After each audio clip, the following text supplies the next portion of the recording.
Breaking news, Viking Nation, and this one cuts deep. What happened under the lights on Thursday night wasn't just a loss. It was an exposure, a revelation that pulled back the curtain on wounds this franchise has been hiding all season long. 5 stories, 5 shocks, 5 truths that will define the rest of this war we call a season. A quarterback who bled purple, but couldn't deliver when it mattered most. The defense that got trampled like snow under a stampede. A legend who made history in the middle of chaos. A young warrior waiting in the shadows, ready to rise. And a voice from the locker room screaming what we're all thinking. It's time to nut up or shut up. Each of these revelations could rewrite the future of this team. Each one could be the spark that ignites a comeback or the final nail in a coffin. We're not ready to close. If you bleed purple and gold, if you hate the Packers more than you love sleep, then you need to hear every single word of what's coming. Because the storm that hit Sophie Stadium on Thursday night, that was just the beginning. Stay locked in. Viking Nation, the first bombshell is about to detonate, and it's uglier than anything you saw on that scoreboard. Hold on tight, because what you're about to hear is going to make your blood boil. But you need to hear it. Thursday night wasn't just a loss. It was a complete, total, devastating exposure of everything that's been rotting underneath this Vikings team since week 1. The Los Angeles Chargers didn't just beat Minnesota 37-10. They embarrassed us. They humiliated us. They took our defense, our offense, our discipline, and our pride, and they crushed it all under their cleats like it was nothing. And the worst part? Every single weakness they exposed is going to haunt us for the rest of this season. Let's start with the defense. The run defense. The thing that's supposed to be our identity. It's broken, shattered, destroyed. The Chargers ran for 207 yards on us. 207. They had a positive EPA per play and a 43% success rate on the ground. They didn't even have their starting running backs, and they still ran through us like we were traffic cones. Kamani Vidal, a backup nobody was talking about, rushed for 117 yards and a touchdown. He looked like prime Adrian Peterson out there. And Justin Herbert scrambled for 62 yards because our defensive line kept getting caught the far upfield. This is the 24th ranked run defense in the NFL, allowing 130 points for yards per game. That's pathetic. Brian Flores has a mess on his hands. Now let's talk about the offense, specifically Carson Wentz. Look, I respect the man. I respect that he played through pain with a busted left shoulder, but respect doesn't change the facts. Wentz completed 15 of 27 passes for just 144 yards, 1 touchdown, and 1 interception. He was sacked 5 times, and it wasn't just the offensive line's fault.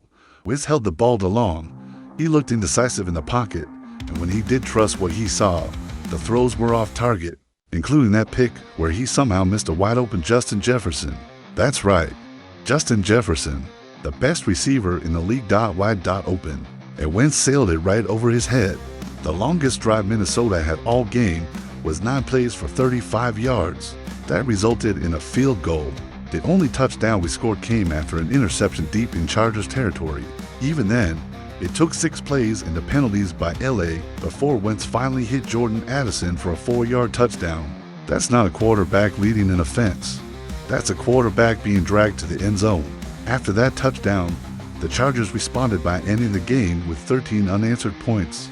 Wentz wasn't just bad, he was broken. And then there's the discipline, or should I say, the complete lack of it. Minnesota racked up 8 penalties for 66 yards, and they came at the worst possible times. There was a holding penalty on the opening kickoff, multiple false starts, delay of game penalties because the offense kept getting to the line too late. This team looked unprepared, undisciplined, lost, and Kevin O'Connell admitted it after the game. He said, "We were outplayed. We were outcoached. No excuses. I did not have our team prepared to play." That's accountability. That's leadership. But it's also terrifying, because if the head coach is admitting he didn't have the team ready, what does that say about where we are right now? And finally, the pass rush. The Vikings pressured Justin Herbert on 28 of his 30 for dropbacks. That's 80% pressure rate. But we only got to sacks all game. 2. Jonathan Greenard keeps getting close, but can't bring them down. The Vikings have 140 pressures this season, but only 18 sacks. That's a conversion rate of less than 13%. Pressure without sacks is just noise. It doesn't change games. So there you have it, Viking Nation. for massive weaknesses. Run defense that's a sieve, a quarterback who can't execute, a team that's undisciplined, and a pass rush that can't close the deal. Every single one of these problems is going to haunt us for the rest of this season. If you believe this team can still turn it around, drop a like right now. But hold on, as shocking as that is, the next update cuts even deeper. And just when you thought the pain couldn't get worse, here comes the breakdown of who's really to blame for this disaster. Because it's one thing to say the Vikings got embarrassed. It's another thing to look every guilty party in the eye and say, this is on you. Let's start with the biggest culprit, Carson Wentz. While he deserves credit for playing through a shoulder injury and taking punishment without quitting, respect doesn't win football games. He completed barely half of his passes. He was indecisive. He held the ball too long, creating sack opportunities that shouldn't have existed. He missed open receivers. And that interception, where he missed Justin Jefferson wide open in the end zone, that was the moment every Vikings fan watching knew this game was over. The Chargers secondary limited Minnesota's receivers, sure, but that's not an excuse. Wentz had weapons. He had opportunities. He just couldn't execute. And when your quarterback can't execute, nothing else matters. Wentz has now started 5 games for the Vikings this season, going to the 3 as a starter. This should be the last time he starts for this franchise, period. But Wentz isn't the only one to blame. Let's talk about the run game, or rather, the complete absence of a run game. Aaron Jones, the Pro Bowl running back who just returned from a 4-game absence, carried the ball 5 times for 15 yards. That's 3 yards per carry. Jordan Mason had 4 carries for 3 yards. Combined, the 2 main running backs totaled just 18 yards on 9 carries. 18 yards. Yes, the offensive line was banged up. Christian Darrisaw left with a knee injury and Brian O'Neill didn't play. But even with backup level blocking, you'd expect more than 18 combined yards. That's not just a line problem, that's a scheme problem. And it gets worse. The Vikings only ran the ball 11 times all game. 11. Wentz and Max Brosmer combined for 31 pass attempts. That's a nearly 3-to-1 pass-to-run ratio. Against the Chargers defense that ranks 17th against the run but 7th against the pass. Does that make any sense? And that brings us to Kevin O'Connell, the reigning coach of the year, the offensive genius. He made some seriously questionable decisions on Thursday night. O'Connell came out with a pass-first mentality from the jump. In the first half alone, the Vikings threw 16 passes and ran the ball just 5 times. At halftime, the score was 21-3. It wasn't a blowout yet, but instead of trying to establish the run and control the clock, O'Connell kept throwing. And the result? 4 punts, 1 turnover on downs, 0 sustained drives. Meanwhile, the Chargers ran for 207 yards, controlled the time of possession 39 for the 20-56, and converted 7 drives into points. They didn't punt once. That's not just a talent gap, that's a coaching gap. O'Connell loves to throw the ball, but when your backup quarterback is playing hurt, your offensive line is missing both starting tackles, and you're facing one of the best pass defenses in the league. Maybe you should lean on the run game a little more. And then there's the defense dot again. Justin Herbert didn't have a perfect game, but he destroyed the Vikings with his legs. Herbert rushed for 62 yards because Minnesota's defensive line kept losing discipline. Every time the Vikings failed to maintain their gaps, Herbert just walked out untouched. And Kamani Vidal, a backup running back, looked like a superstar with 117 yards and a touchdown. The Chargers accumulated 107 rushing yards on 43 carries and kept the chains moving.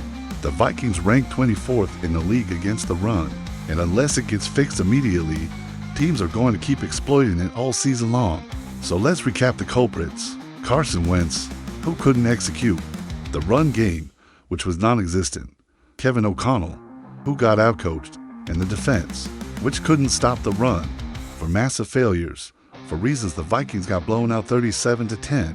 If you're still riding with this team, smash that subscribe button right now and listen closely, because the next chapter is the kind of news that divides a fan base right down the middle. But trust me, the story only gets brighter from here, because in the middle of all that chaos, all that disappointment, all that pain, one man stood tall, one legend made history, one Viking reminded us why we believed his name, Justin Jefferson, and what he did on Thursday night will be remembered long after we've forgotten that brutal scoreboard. At 26 years old and 129 days, Justin Jefferson became the youngest player in NFL history to reach 8,000 receiving yards in a career. Let that sink in. The youngest ever in the history of the National Football League. He hit the milestone on a routine 15-yard reception late in the second quarter. Nothing flashy, just Jefferson doing what he does best, finding open space and making it look effortless. But here's what makes this absolutely insane. He broke the previous record held by Randy Moss by 168 days. And if you know anything about Randy Moss, you know he didn't take his time getting to historic numbers. Moss was a freak of nature, and Jefferson just surpassed him, not by a day or two, by 168 days. That's not just beating a record, that's obliterating it. Jefferson is now just the third player in NFL history to reach 8,000 receiving yards in his first 6 seasons, joining Moss and Torrey Holt in an exclusive club. 3 names, 3 legends, and Jefferson is the youngest of them all. But here's where this story gets even crazier. While Moss had 4 different quarterbacks throwing him the ball during his record-setting run, Jefferson has had 8 different signal callers: Kirk Cousins, Sam Darnold, Carson Wentz, Nick Mullins, JJ McCarthy, Sean Mannion, Joshua Dobbs, and Jaron Hall. Some of those names you probably forgot were even on the Vikings roster, and yet Jefferson has managed to produce at an elite level year after year, regardless of who's throwing him the ball. That's not just talent, that's adaptability, that's consistency, that's greatness. Most receivers struggle when they change quarterbacks once or twice. Jefferson has been playing musical chairs and still managed to rewrite the record books. With 8,030 for yards in just 84 games, Jefferson is averaging over 95 yards per game throughout his career. That's like driving from Minneapolis to Chicago every single game, and he's been doing it with Swiss watch reliability. No matter the opponent, no matter the coverage, no matter who's throwing him the ball, Justin Jefferson finds a way. He has an almost supernatural ability to find soft spots in defenses, to run routes with such precision that cornerbacks are left grasping at air. He's the kind of receiver that keeps defensive coordinators up at night. And here's the scary part. Jefferson is just getting started. At 26 years old, he's entering what should be the prime years of his career. If he stays healthy, we could be looking at someone who challenges some of the greatest receiving records in NFL history. Jerry Rice's all-time record of 20,895 receiving yards might seem untouchable, but Jefferson is actually ahead of the pace Rice set early in his career. Will he catch Rice? That's a conversation for another day. But what we know right now is that Jefferson has already cemented himself as one of the most dominant receivers of his generation, and he's doing it in Minnesota. For us, the Vikings may have had a night to forget on Thursday, but Jefferson gave us a moment we'll remember forever. In a game where everything went wrong, Jefferson still found a way to shine. He still made history. He still reminded every single person watching that this franchise has something special. Someone special. That's leadership. That's resilience. That's what it means to be a Viking. So while the headlines will focus on the loss, while the national media will pile on and call this team broken, we know the truth. Justin Jefferson just made history. He's on a trajectory to become one of the greatest receivers to ever play this game. And as long as he's wearing purple and gold, this team has a chance. The future is bright. Viking Nation, and it's wearing number 18. If you believe in Jefferson, drop a comment right now. Stay with me, because what comes next will flip the script in ways nobody predicted. And listen, the next revelation is the one that could save this entire season. Because as brutal as Thursday night was, there's hope. There's a light at the end of this tunnel. His name is JJ McCarthy, and the rest of the season is about one thing: getting him back on the field and seeing what he's really made of. Let me be clear, Carson Wentz deserves credit for fighting through pain, but that should be the last time he starts for this franchise.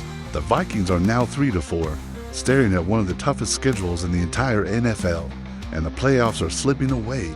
At this point, what's more important, trying to squeeze out wins with a journeyman backup who's clearly past his prime, or seeing what they have in the 22-year-old kid they drafted 10th overall?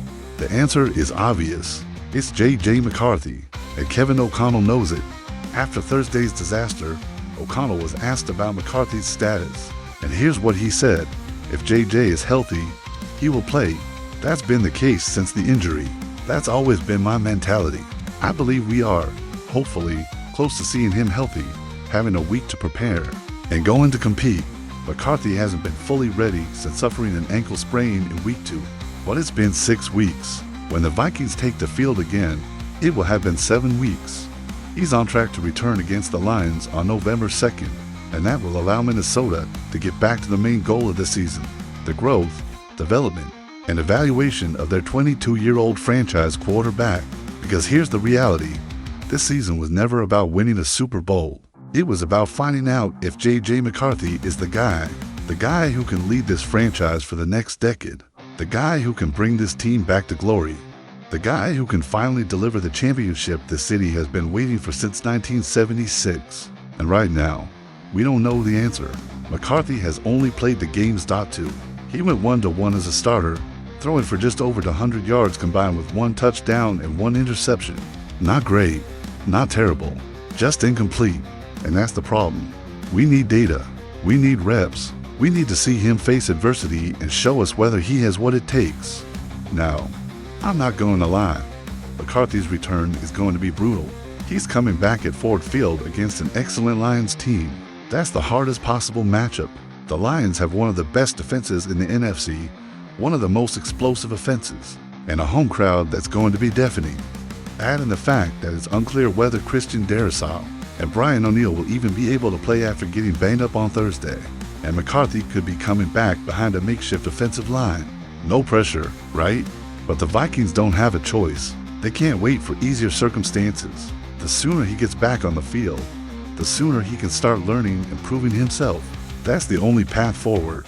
The dream scenario is that McCarthy comes out firing and leads Minnesota back into the playoff race, despite the brutal schedule. Is that realistic? Maybe. McCarthy showed flashes earlier this season. He's got arm talent. He's got mobility. He's got football IQ. Could he immediately elevate this offense? Absolutely. But even if the playoffs aren't in the cards, this season could still be a success if McCarthy shows enough to solidify himself as the franchise quarterback moving forward. That's the goal, because if McCarthy proves he's the guy, then this entire season will have been worth it. But if the worst case scenario plays out, if McCarthy gets hurt again or plays so poorly that O'Connell has to bench him, then it's time to give rookie Max Brosmer a shot. What we can't do is go back to Carson Wentz. That ship has sailed.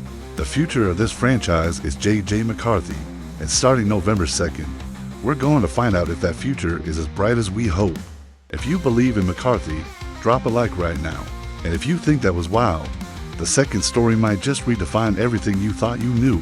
And now we arrive at the final truth, the one that hurts the most, the one that forces every Vikings fan to look reality in the face and ask, are we done? Is this season over? After 8 weeks, Minnesota has just 3 wins. 3. And those 3 wins aren't exactly impressive. Minnesota squeaked by the Bears in week 1, barely survived against Dylan Gabriel, and demolished a Bengals team in complete crisis mode. That's it. That's the resume. And now the Vikings are staring down the hardest remaining schedule in the entire NFL. According to ESPN's matchup predictor, Minnesota doesn't have better than a 50% chance to win any of the remaining 10 games. Not one. The algorithm gives Minnesota a 29% chance to beat the Lions next week. Then it's the Ravens at 41.1%. The Bears in week 11, 49.8%. At Green Bay, 28.3%. At Seattle, 36.2%. Against Washington, 41.1%. At Dallas, 34.5%. At the Giants, 37.8%. Home against the Lions again, 35.9%. Home against the Packers, 37.7%. Do you see a win in there? The Vikings could very realistically fall to 3-6 after the next 2 games. And from there, it only gets harder. But here's where it gets even more painful. Blake Cashman, the Vikings linebacker and team leader, spoke to the media after Thursday's disaster. And he didn't sugarcoat anything. He said, when we look at a competitive division, a competitive conference, we have a decision to make. You feel like you're staring down the barrel, but you can't panic.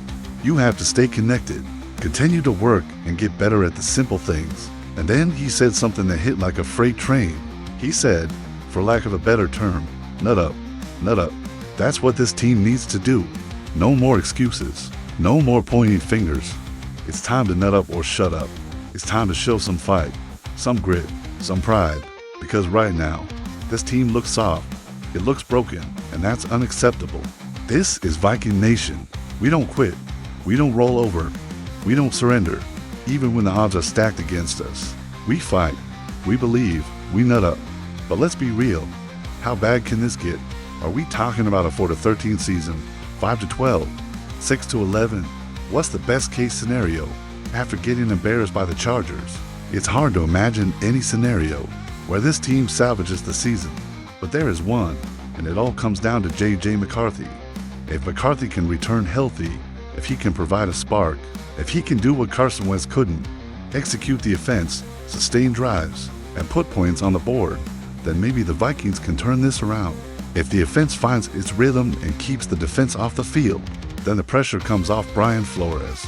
And if the defense can settle down and start finishing pressures with sacks, then maybe this team can start stringing together wins. It's a long shot, it's a Hail Mary, but it's possible. The other scenario, the nightmare scenario, this team collapses completely. McCarthy gets hurt again. The offensive line falls apart. The defense keeps getting gashed, and the Vikings limp to a 4-13 or 5-12 finish. That's the reality we're facing, and it's terrifying, because this was supposed to be a year of growth, a year where we found out if JJ McCarthy was the franchise quarterback of the future. Instead, it's turned into a year of chaos, a year of injuries, a year of disappointment. But you know what? We're not dead yet. As long as this team is Justin Jefferson making history, as long as we have JJ McCarthy waiting to prove himself, as long as we have leaders like Blake Cashman demanding that this team nut up and fight, we have a chance. A small chance. A slim chance. But a chance. So here's what I need from you, Viking Nation. I need you to believe. I need you to drop a like to prove you're still riding with this team.